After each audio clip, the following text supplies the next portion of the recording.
Oh my gosh, it started recording. Um, Dang it, and this is the wrong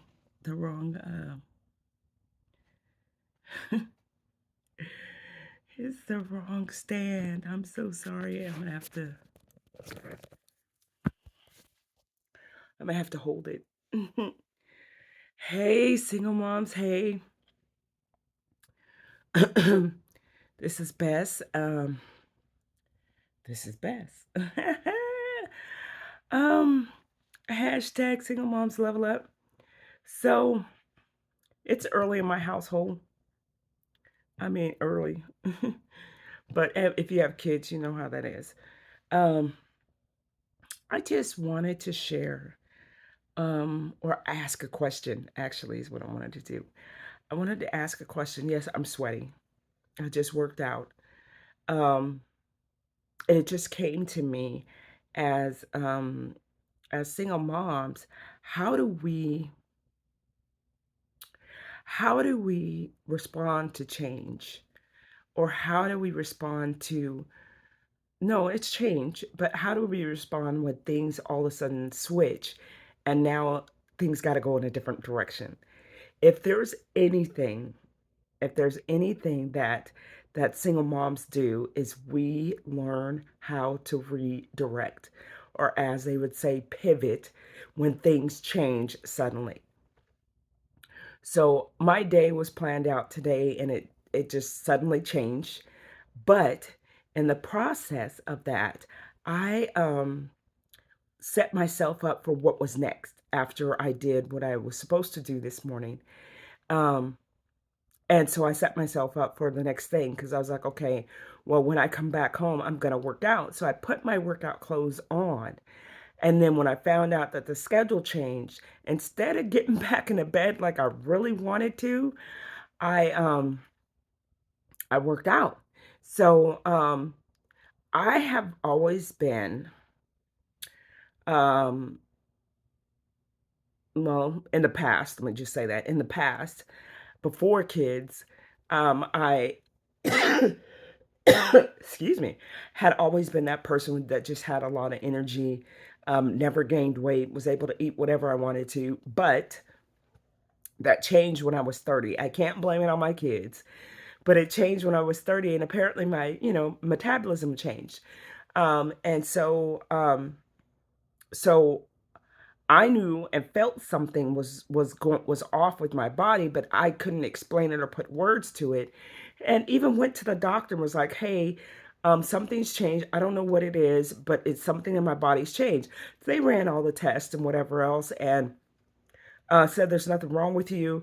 But none of the doctors took the time to just say, hey, you are at that age that your metabolism could be changing. So, in order to combat that, start doing a workout or whatever, they could have said something to that effect. I would have took the advice. I would have took the advice, but none of the doctor didn't say that. So I didn't know what was going on. So um uh when I started examining my life and what had changed, I had not been going out as much. Um, I had not been working out at the club and dancing all night till I sweat through my clothes and my hair because I like to dance. Um, and I hadn't been doing that. And so I did that 4 nights a week. Um, 4 nights a week, and that was for a good hour and a half to 2 hours for 4 days. Hey, maybe that would reset my metabolism. But anyway, so since then, when I was 30, my metabolism changed. I got pregnant when I was 31.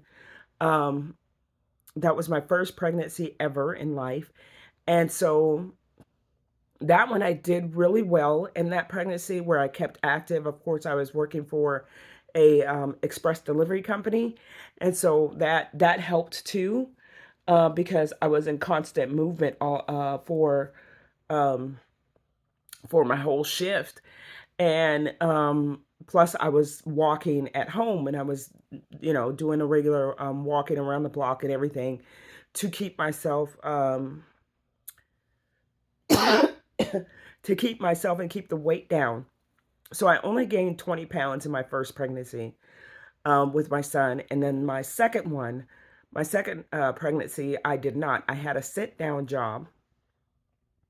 I had a sit down job, was not working out as much. And I had a, well, he was about 4 or 5. So a toddler, going on a preschooler, well, preschooler going on a kindergartner. And so I had his activities as well. And but I had a sit down job, which was terrible because regardless of the fact that I was eating a huge container of fruit and drinking a bottle of water almost daily, because I had a sit down job and my movement stopped or slowed down. It didn't stop because I had a 5-year old kindergartner, almost kindergartner. So it didn't stop, but my movement slowed down. And I did walk with my son at that age. We used to walk a lot around the block to the park, all kinds of things. But as I was getting further and further along in my pregnancy, my daughter was a bigger baby, and so I didn't couldn't move as much very well towards the end. And so plus trying to keep up a relationship that I was in at the time with the kid's dad, and working a job, and driving 2 hours to get to work and 2 hours to get home, 2.5 hours to get home. It was a lot of sitting.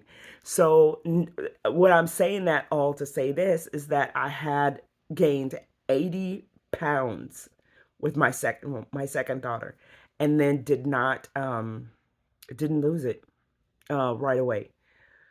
Let me not say right away. I didn't lose it. It came back with a vengeance. So then that put me in a place where I had to learn what worked for me as a workout to get myself back into shape. And I'm still learning. So I've tried this, tried that, tried this, tried that. And in me pulling things out from each thing, let me pull this back. Oh my gosh. Pulling out exercises and things from each of the things that I've tried, um, I think I'm finally finding my groove. So today I worked out with a video on YouTube, really great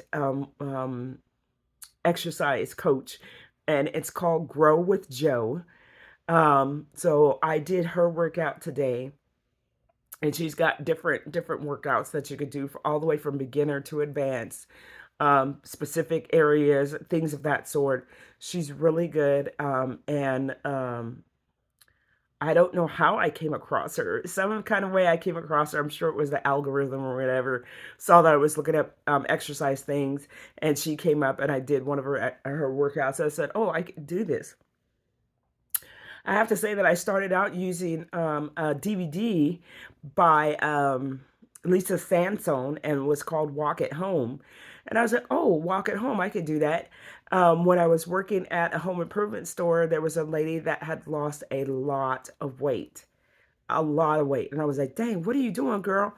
Everybody kept trying to guess as to what she was doing and why she lost all the weight, whatever. I just went and asked her. And she told me she was doing this video at home, and it was Lisa Sansone Walking Home. She bought the DVD from Walmart. They don't even sell it at Walmart anymore. But with YouTube being what YouTube is, I found her on YouTube, and so I started doing those workouts. So that Walk at Home was a really good one. And so I was like, oh, so now I can, do that, because I had the DVD, but I used it so much I wore the thing out. It doesn't work anymore. Um, so I do it on YouTube. But the thing about it is that when I pull it up on YouTube, we take our phones everywhere. So I always have my workout with me, so I can always do my workout wherever I am. You know, um, um, and I think that's an awesome thing.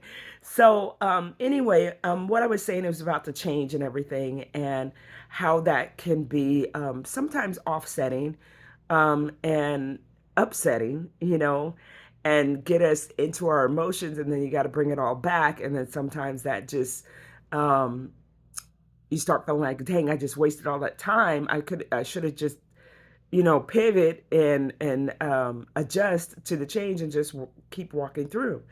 One other change that comes up as single moms is when you go from having children that you lead and guide and correct and discipline to having young adults. That is a change that is definitely a challenge, because now what you say is basically you become their counselor. um, and it's a suggestion. It's not something they have to actually follow in regards to their life, because now they're making their own decisions, and facing whatever consequences their decisions are, and having to watch them um, not go in the right direction is extremely hard. It's extremely hard, and if there's anything that we can do as parents, is pray for our children, pray for their guidance, pray for the wisdom to say the things that we can say to lead and guide them in the way that they need to go as young adults, and know that what we put in them and how we raise them will come out in the end, and our children will find the right path to go. Um, I'm in that stage where I have two young adults and two grandchildren, and at times it's hard. It's hard because how do you describe what you did when you were younger? Because and how you got out of some of the cycles that you were in that were destructive.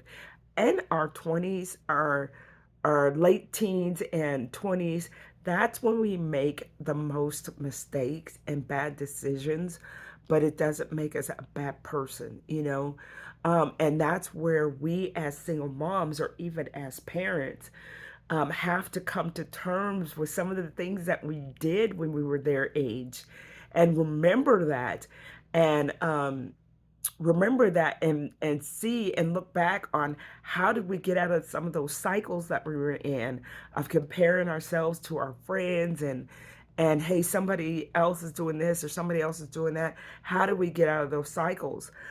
For me, how I got out of some of those cycles was journaling.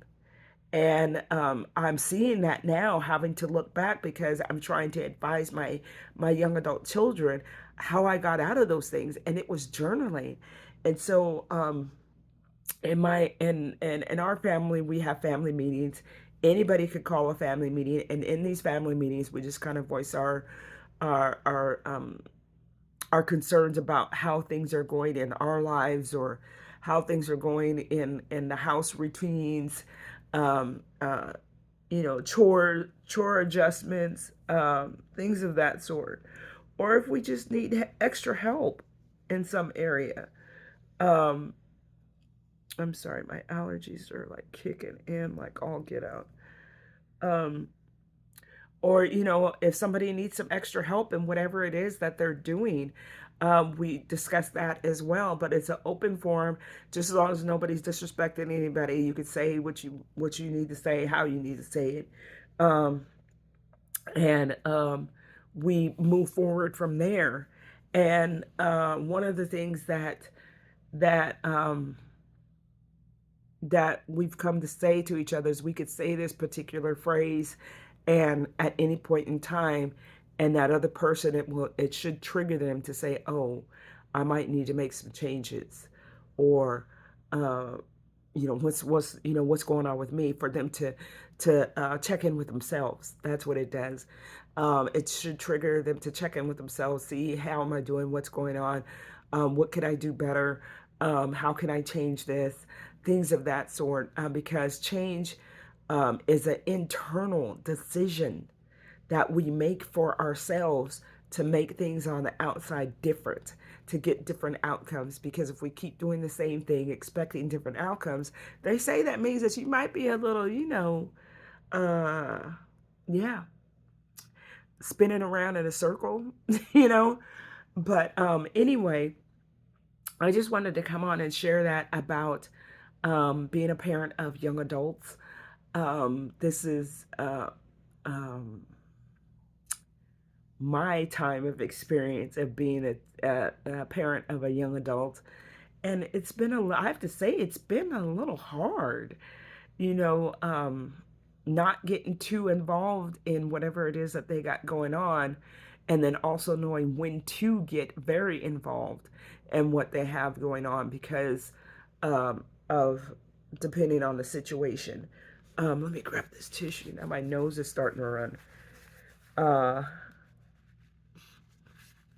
mm, I have not taken my allergy medicine today. So sorry, that was not a good look. But anyway, as single moms, this is the last session or episode of the Just Be podcast summer series. We've done about nine episodes this summer, and I think that's a good number to stop at because school out here starts next week, I think. Um, and yeah, when school starts, that's when things start getting a little heavy and schedules start getting a little hectic. I don't know about for you, but for me it does when school starts, even though my kids are not in school. But my routine has to change because I'm close to a junior high and a high school. I drive through two two school zones. And so I got to change how I wake up in the morning so I can get to work early, which is on time. All of those things have to change. And I got to drop my grandkids. Get to spend time and drop my grandkids off in the morning. Um, so that all has to change. So actually, I drive through three school zones because I forgot about the school that's by the daycare. So that all has to change.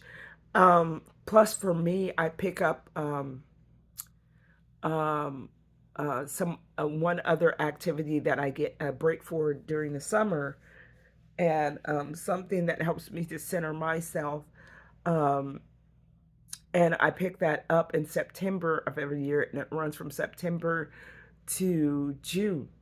And so I have a study group that I have for that, and then I still have the study group that I have that is year round as well with my church.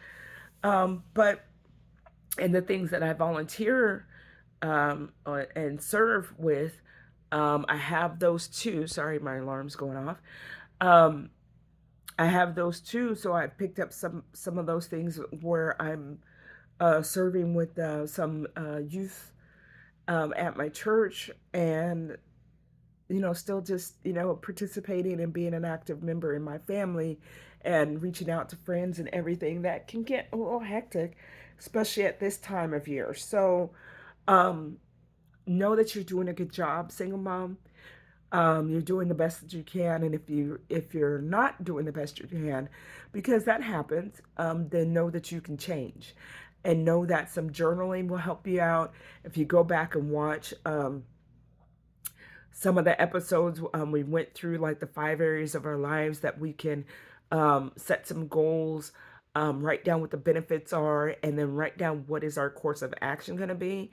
That journal can start at any point in time throughout the year.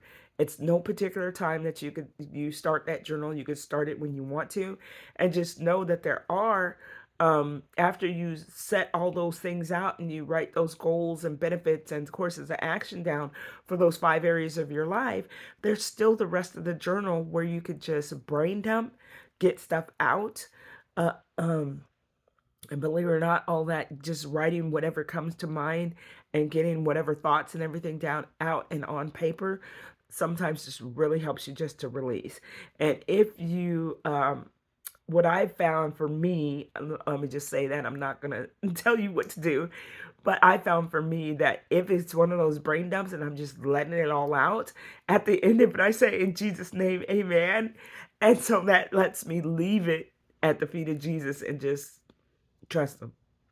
Trust them to help me go and work through that. And this helps me reset and focus on the things that I need to focus on, which is those five areas of my life, which the first three have to do with me, and then the fourth one has to do with my relationship with others, and then my finances. And no, everything's not going to be all on the same track at the same time. And we go through each of those five things different times, sometimes two at a time, sometimes three at a time, sometimes just one at a time. But just as long as we are staying focused on those things, we will continue to do and grow and stretch and do the best that we can and be the best that we can throughout our lives as single moms. It's a heavy um, weight that we lift because we're doing a job of two as one person. Um, but also don't be so hard on yourself. And if you need at some point in time to talk to somebody, don't be afraid to get some counseling. Don't be afraid to get some therapy. There's some great apps out there. I've used BetterHelp. That was a really good one. But I was having to pay that out of my pocket because my insurance did not cover that one. But there are some apps out there that now will accept your medical insurance. So look out for those. Search them if you have to. Tell them what your medical insurance is, and they will take it. And it's just, I believe all you pay is whatever the copay is for that. But take care of yourself, single moms. Don't forget about you during this school year. Do not forget about you. Take some time. My job has started some wellness days, and I have one wellness day that's left for the year. I think we get four total. And so I don't know if you know the quarter system, but the quarter system is every 3 months is a quarter.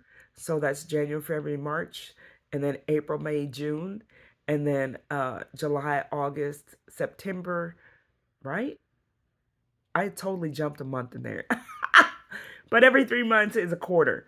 So we're going into, I believe, the third quarter. And no, no, we're already, I don't know. I'm sorry. I'm uh my nose and everything is getting so stuffy that I'm starting to, I need to take my medicine, um my allergy medicine. So anyway, but there's a quarter system, but roughly just every so often make sure that you check in with yourself. Even if it starts out with you just checking in with yourself at I started doing that once a year and taking time out for myself. And then I started realizing later on, as I was learning more and more about myself and about taking care of myself mentally, physically, emotionally, all of that, I realized that I need to do that on uh, more often. And so I went from a year to once a month to now I'm working on that once a week for me. And that once a week, me checking in with myself has done so much for me.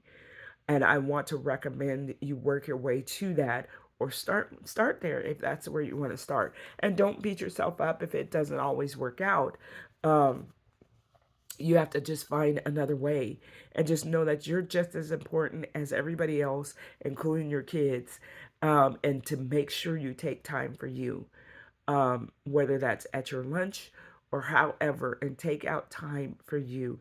That journaling will help you to do that and block out some time for you to take care of yourself.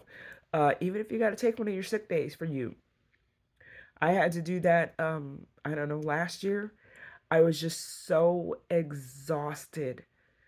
And I took a sick day and um, I called my son because I was close to his apartment, and I was driving into work, and I just said, you know what, I'm not okay. I checked in with myself driving into work, and I was like, I'm not okay. I'm exhausted. I'm tired. I need to sleep. And so I was near his apartment. I called him. I said, hey, can I hang out at your house? I'm exhausted. I'm tired, and I just need a reset. And so he let me do that, and a lot of these new apartments have keypads. So I told him when I was there, and he just let me in through his phone, and I just laid on his couch and went to sleep and just slept until my body woke up. And I still had stuff to do. Still had stuff to do afterwards, but I just let myself just sleep. Turned all alarms off, and except for my last one at the evening, which was after work, and I just slept. So uh, that's when I realized I need to make a change and start checking in on myself um, on a weekly basis, and that the monthly was not working the best for me. So anyway, I want to say much love to you, single moms, and I will see you next summer on the Just Be podcast. So just be exactly who you are, um, and continue to take time out for yourself, and know you're doing the best that you can, single mom, and that can change, um, for you to do better if you're maybe lacking in some of the areas. But just be. It's okay to just be you, and not just be a single mom, or not just be mom or sister or whatever, but it's okay to just be you. Much love. See you next summer. Have a great school year, and bye. Hashtag single moms level up. Bye.